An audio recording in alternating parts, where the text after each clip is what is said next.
Ja, herzlich willkommen zu einer neuen Ausgabe SI Talk Vancouver 2019. Ich bin vor 3 Stunden gelandet, vor einer Stunde habe ich erst mein Zimmer bekommen, aber ich habe schon mein erstes Interview und ich glaube, das ist wohl eine der spannendsten Stories, die ich auf meinen ganzen Trip sehen werde. Warum? Das wird uns der Jim selber erzählen. Jim Payne, er ist Präsident und CEO von dynaCERT und ja, er wird uns das jetzt selber mal erzählen. Jim, thank you for your time. I said in my German introduction, I arrived 3 hours ago, I get my room 1 hour ago, but I said also, I think this is one of the most interesting interviews of my whole trip in this time in Vancouver, and the reason you will explain a little bit better than I can, but it's really you address as a company a problem, especially what we have in Europe. It's really a big thing. That is the NOx problem. What we have with our diesels, engines, and so on. So, what is the solution? What your company provide to our to our industry is not right. To our to your world, to your marketplace. Yeah, that's right. So what is really? Oh, thank you very much, and I'm excited about this. With our technology, and as you know, I mean, this is not something that's happened overnight. This has taken us 15 years and $35 million to get to this point. But our technology, we have a technology that we have now proven to the world. We are starting to gain global recognition for this technology, and what it does, we produce pure hydrogen and pure oxygen on demand with a fully computerized unit that goes on transport trucks, or it'll work on literally any diesel engine, but our initial focus was on the larger trucks. Now we're looking at rail and large power generation and that. Mm-hmm. But what we do is we introduce trace amounts of hydrogen and oxygen to the internal combustion engine to enhance the burn. By doing that, we improve the fuel economy 10 to 15%. We've actually proven north of 20%. We tell people 10 to 15%. I'd rather under-promise and over-deliver. But more importantly, on the emissions side, we reduce the emissions very significantly, as we've just proven within the German market. With the testing of TÜV North and TÜV South, we reduced the NOx, the NOx, by 88%. And this was on a brand new 2018 MAN transport truck. This testing was done literally 4 times because the German government had a hard time accepting the fact initially that we did this. But we reduced the NOx by 88%. We reduced the particulate matter, or the black smoke and the pollution, north of 70%. We clear across the board all the pollutants. We're reducing it on an average of 70%.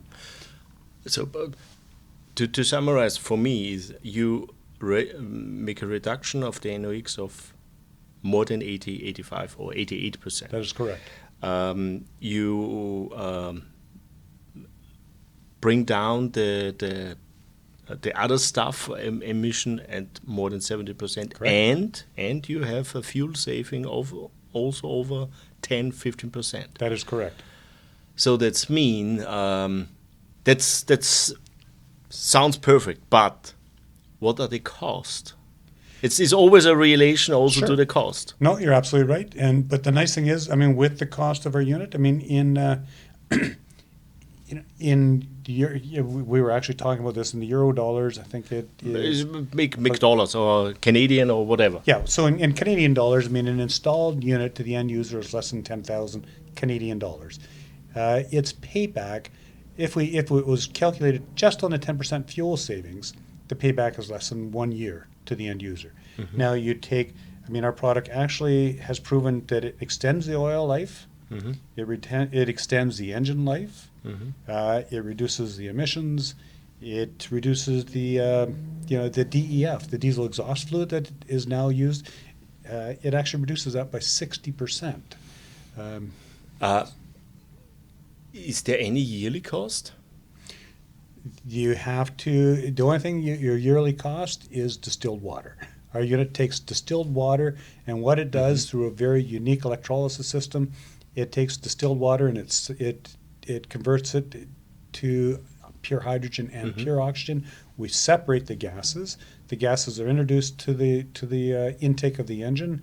The nice thing is there is never at any given time that you are storing hydrogen. It is literally produced on demand, which is a big safety feature, because I mean everybody knows the volatility of hydrogen, but with producing it on demand and feeding it to the engine, it is burnt instantly. And the interesting thing is, if you go back 50 years, there's white papers going back 50 years where it was proven that trace amounts of hydrogen and oxygen to an internal combustion engine, and specifically to a diesel engine, enhances the burn. What it really does is it increases the flame spread on an average of 9 to 10 times. By doing that, what we're really doing is we are encouraging the engine to get a more complete burn all the fuel. And so the exciting part of it for me is you look at the emission reduction, we're reducing that at the source. Everybody, everything else right now, all the technology out there, they're being forced to filter it out. And they're filtering it out at an additional cost in the filtration systems, an additional cost in the DEF, and an additional cost because it takes fuel economy away. We are making a difference right at the source, right at the combustion of an engine. And so, what is now being, you take the pollutants that are being produced, we've reduced that so significantly, but we've reduced it at the source. We're not filtering it out. Okay, understandable. But other question is, when you have, and you coming also with, I saw this in the last two press releases, you make a deal with one portion, part of Austria, with the government there, that they test the system in their buses. And you do have separate deals around, especially in Europe, with this type of site. But this brings me to a point. If everybody wants this new technology, can you deliver this technology? So you must produce a lot of stuff. That's a great question. I mean, currently our unit is produced in Canada. Right now, we've got the capacity to produce 6,000 units a month on a single shift. We can certainly increase that, but long term, I mean, we are looking for the European market. We're certainly looking at opening an assembly plant somewhere in Europe to accommodate the European market. The same thing in India. We just got our products certified through ICAT in India. We just got our first orders with the Indian government. Our belief is within a year or 18 months, we will open an assembly plant in India to accommodate that. Now, the one thing we will not give up is the production of our Smart ECU. It is the brain behind our unit. It is a very unique computer. We've spent a lot of time and a lot of money developing this, and this thing is developed where it interfaces with the computer on an engine to determine the exact and proper flow rate of gases to optimize the burn.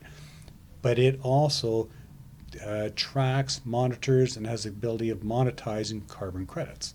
So do you think also you are in talk with the big manufacturer of these trucks, like MAN or Mercedes and so on, that they maybe install this in general in their trucks too, as their OEM? That is a great question, and that was never our initial focus, but we were at the largest truck show in Europe in Munich this summer, in Hanover, and at that point, the information had gone out, of the results from TÜV. So we actually had, all the major OEMs set up meetings with us. We are now in talks with them, so they're looking at it. Then this is for me a major development, that all the new trucks have this technology installed. Then the trucks are really expensive. So if they can install it directly, it's save you a lot of time to build up the distribution network and so on. And they have also a lot of arguments by their customer to sell the new trucks. Interesting. Coming to the economical standpoint, one thing is to produce the stuff. The second is, or the first, I must say, if this stuff is working or not. So Right. I think this is not question mark. You name it like TÜV and so on, TÜV North and TÜV South. Test this really often, so they come always to the same results. This should not be the issue. The second is distribution. How you can take care or not take care is not the right question. How you can want to sell this product, a product to the European market or to a world market? Well, to the world market. What we've done is we have set up dealers throughout the world now. We've got dealers in Europe. We've got dealers in Scotland. We've got dealers in Dubai and the Middle East. We've now got dealers in India and across North America. In Europe, we just opened an office in Germany. So dynaCERT has now dynaCERT GmbH. So, and then we've got one distributor. So our product is distributed, or manufactured and sent to our distributor, and then from there it's distributed throughout the dealers. Do you get the first orders in from these dealers, or are they waiting for the testing stuff with certain governments and so on? Especially in Europe, yes, they were waiting for the homologation for the certificate. We've passed everything. We were notified that we've already, we've passed the entire certification process. We are just waiting on that final stamp. We expect it anytime. Our dealers have several customers lined up for it. Now, we did just recently announce where we've done a deal with the Austrian government. The Austrian government got permission from the German government, that they can supersede the homologation process and do this. So we've just in the process right now of literally shipping units over to Austria and running a pilot project there with the Austrian government. They committed, on the final results of this, and they're looking just strictly for the emission reductions, but they've given us a letter of intent that they're going to outfit all the governments of Austria, and along with that, we got the Ministry of Environment from the EU committed to outfitting the entire EU government, all the government vehicles. And there's a lot. There are a lot. And there's a lot. There's a lot. Jim, thank you for the first introduction to the company. I said it's really one of the most interesting stories what maybe I will see here on this trip. And to summarize this everything also in English is, your first goal is to reduce the emission of NOx and some other pollutions. You get fuel savings in there from 10% north. Yep. The costs are really reasonable. We talk about 10,000 Canadian, so that means 6,500, 7,000 euros and so on. And this is really reasonable for, especially when we talk at trucks. Trucks, they are really driving a lot. Right. So maybe not the private diesel engine, but for trucks it makes absolute sense, or for all the official stuff and buses and so on, transportation systems. And you have also the capacity, so that means you have 6,000 units you can produce per month. With one shift, you have possible to have a second or third shift here, so you can grow in easily. And you think also to set up something in Europe and also maybe in India. Correct. So then, from my point of view, you're waiting now for the final stamp that you can sell the whole stuff. For Europe. We are now selling in North America. We are now selling. We just announced a major order in India. Okay. We're selling globally within the Europe market. Okay. For you need the EU certificate. Ja, ich hoffe, ich habe nicht zu viel versprochen, aber ich glaube, das ist wirklich eine extrem spannende Story. Um was geht's? NOx-Werte. Sie wissen, die ganze Diskussion, was wir haben bei uns, in Deutschland ist es da noch viel extremer als wie wir. NOx, Reduzierung, Emission. Ihr System ist geprüft worden vom TÜV Nord und TÜV Süd 4-mal, weil die Ergebnisse so gut waren, dass das immer, also das war ein 3-Monats-Test, 4-mal wiederholt worden ist. Aber sie haben 88%ige Reduktion von NOx-Werte. Sie können über 70% die anderen Emissionen reduzieren. plus sie haben noch ein Energiesafe, falsches Wort, wie heißt das auf Deutsch, Kraftstoffverbrauch-Reduzierung von 10% mindestens, haben wir aber auch schon in anderen Tests teilweise über 20% gehabt. Aber selbst bei 10% würde sich das innerhalb von einem Jahr rentieren, wenn man das auf ein Busunternehmen sieht oder also öffentliche Busse, auch Transportsysteme oder auch diese ganzen LKWs, die bei uns rundum laufen. Weil die einfach lange in Produktion sind, viele Kosten haben. Ein Teil kostet 10.000 kanadische Dollar, ist ungefähr 6.500 Euro, so im Kopf kurz einmal gerechnet.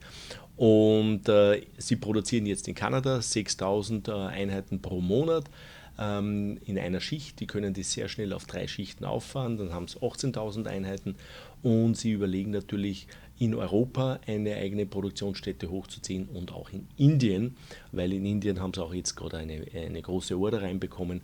Ja, und also das ist eigentlich sozusagen genau das, was wir jetzt genau brauchen und ich habe jetzt auch ein bisschen verstanden, wie das funktioniert. Sie optimieren quasi die Energieverbrennung im Motor. Er hat gesagt, es wird also Wasserstoff eigentlich produziert, der wird und Sauerstoff und der wird eingespritzt in dem Engine und dort wird die Verbrennung quasi verbessert. Und das ist ein wesentlicher Unterschied zu allen anderen NOx-Reduzierungssystemen, denn die sind irgendwie nachgelagert und versuchen das NOx rauszufiltern über eine chemische Bindung und so weiter oder hoch zu oxidieren.